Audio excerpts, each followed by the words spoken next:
Hey guys, Rick Dunham here. We're continuing here with part 2 of the Wicked Lures seminar as we discuss more techniques on how to use these trout killers here in the Northwest.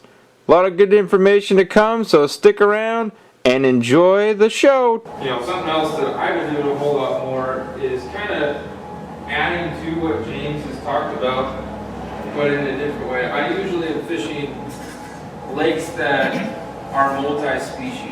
So let's say Lake Stevens, or in the case of last week, Lake Chelan. Now we're looking at potentially trout, kokanee, bass. There's a whole lot of different species around, and you can target all of those with the same lure. These trout killers will catch everything out there. And so what I've started doing is throwing a dodger on and having the wicked just behind the dodger. And you get the effectiveness of the wicked itself. Now we're probably fishing on or downrigger itself with this rig, but the Max Double D Dodgers, what we were using last weekend, we were using some of the Rocky Mountain Tackle and the Dick Knight Dodgers. All of them worked, but the big thing is really looking at the end here where we have the wicked. It comes out of the package 6 feet a leader. We've taken this down to about 14 inches to the back hook. And with that, you get the dodger that still kicks side to side, and the wicked still has enough room to get the spinner to spin. But now you have the attraction of the dodger plus the attraction of the Hoochie and everything of the wicked itself spinning. So you have more of a tantalizing movement like this as this goes through the water.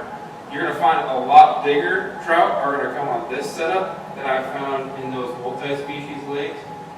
I'm not saying you can't still catch the small ones, but a lot bigger fish are getting attracted because of the dodger. And we found that even last weekend at Chelan in particular, we had it on the surface of the water, just letting this out, and we had cutthroat coming up and smashing it just on the top water. You have no idea what you're going to catch with these things, and that's what's so fun about it. So for me, I always usually have one rod if I'm on one of those multi-species Lake Stevens. I try one of these all the time just to see what we're going to catch, and it'll catch kokanee, it'll catch trout. Opening day, necessarily you don't have to go this complex, but it's an option that you can use out there if you want it. And as James already showed with the bait diver, I use it with a really flexible rod, and this is a fiberglass from Velocity. Really parabolic bend. So when you're fishing these wickeds, you get to see every bit of that bait diver really action-wise out there. And then when that fish slams, it's going to bend all the way over, and you really get fun play out of those fish. Because it could be, you're fishing on 10 to 12 inch fish, and if you're fishing a super stout rod, you're not going to get a whole lot of play out of it. It'll be like, okay, I caught one, cool. But you want to really get a play out of it. So I start fishing, the 3-weight fly rods, trolling these things, or in this case, the Velocity Elite kokanee rods. And I really have a fun time with this. And, paired up in this scenario, we're going to use probably 10-pound test mono for everything. And all of these are tied on 10, aren't they? Yep. So I try and keep about the same, because like I said, you could hook a 5-pound trout at any lake. And if you're undergunned by having too light of a main line, you're probably going to end up snapping everything off, especially if you hang up on something too. And it would be a shame to lose both your bait diver and your wicked at the same time. So, but another just showing of the versatility of your gear, and you use a light setup as well. But that's the key to these, is the fun play out of it. I believe your spinning rod there is a... Yeah, even this is it's actually a friend of mine built this. It's a glass spiral wrap rod, trout rod. And it's just same concept as all 3 of those, but it's a spinning rod. And I am a firm believer when I like trout fishing, I love to use a glass rod. And I just think it has less whip in it, so when a fish hits it, it sticks to their mouth a little bit better. The graphite has a little bit more snap in it that pulls it out of their mouth if you go to set the hook. So that's why I prefer glass rods.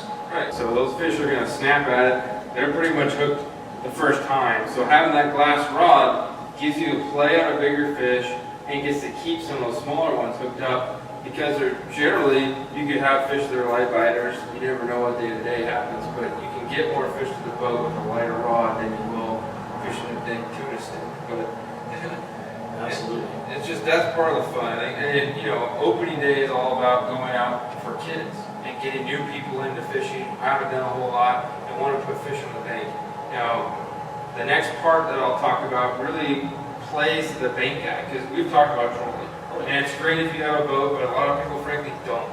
And the wickets are not only used for boat guys. Yeah, you can use all this stuff and do well with it, but I have found for the bank guy is just as effective, because those fish that are stocked are going to sit within probably 50, 60 yards of the boat launch for that first week, because they're all trying to acclimate themselves to the lake. They're right on the surface, and if you are in a spot where you can get away from the crowds potentially, you can do really well with this. And what I do is similar to James's rig, but I like running a snap swivel, and I put my Dave's Tangle 3, which is usually a 1/4 ounce to, he's got a 1/3 ounce now out there, or 2/3. It just depends on how far you want to cast it. But you have the ability with this to really fish how effectively and far you want it out there, but knowing that a 1/4 ounce is probably going to cast you pretty good. I got a 6-pound testing line on this reel here, so I can cast it a long ways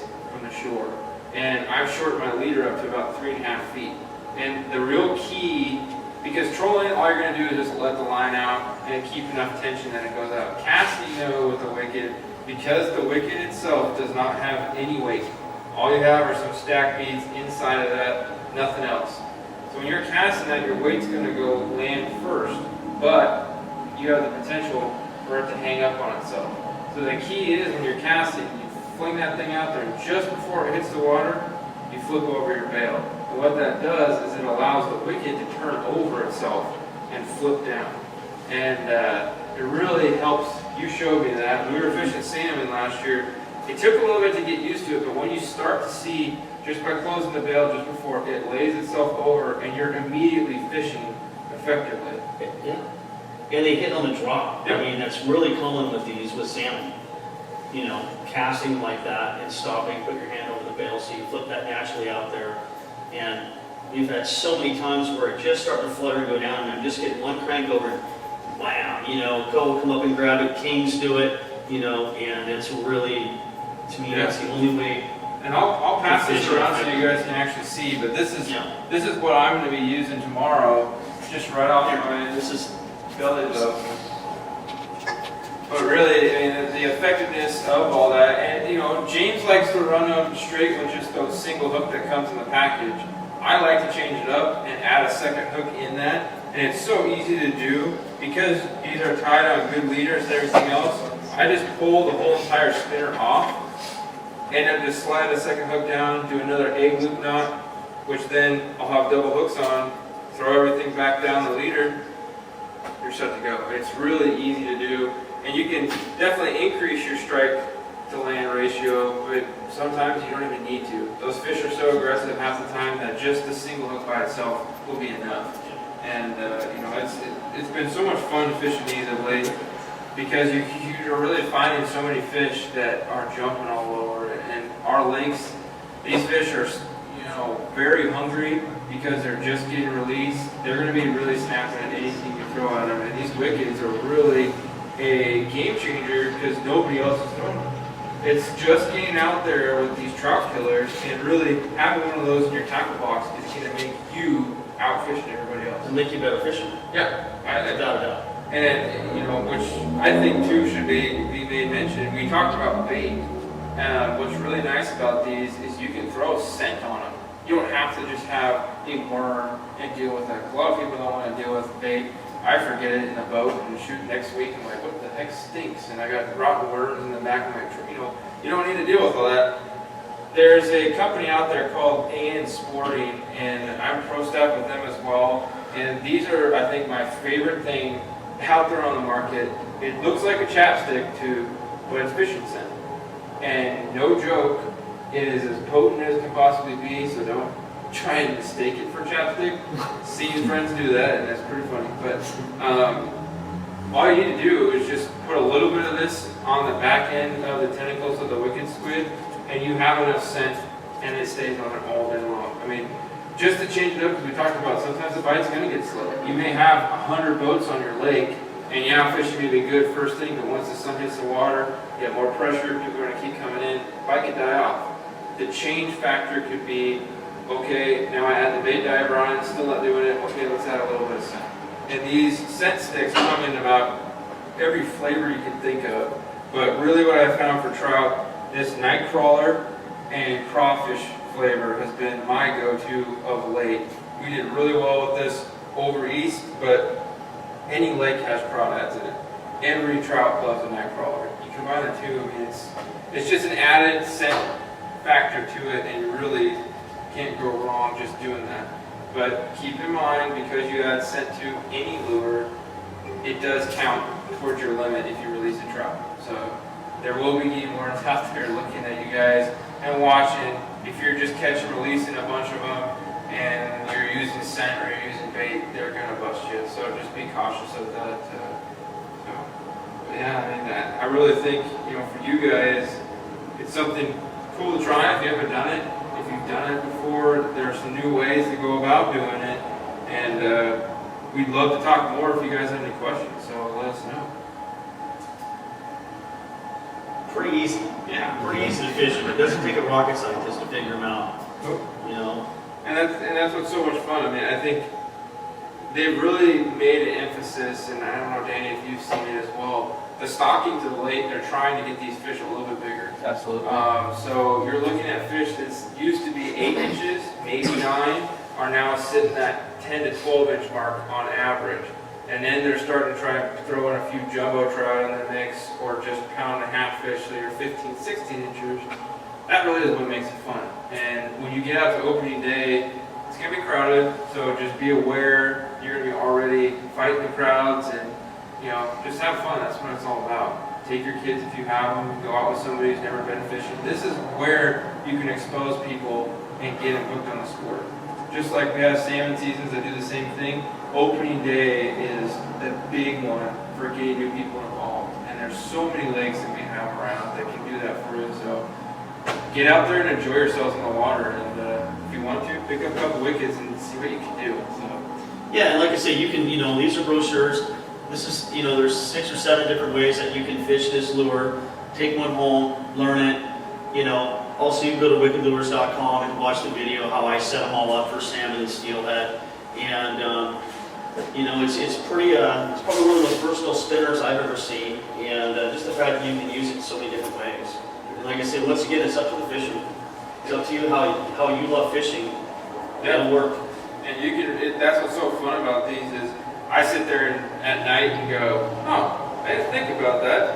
I'm going to put a tinsel skirt underneath the squid just to add a little bit more flash to it. I'm going to put a double hook rig on it. I'm going to put it behind, you know, there's so many different things.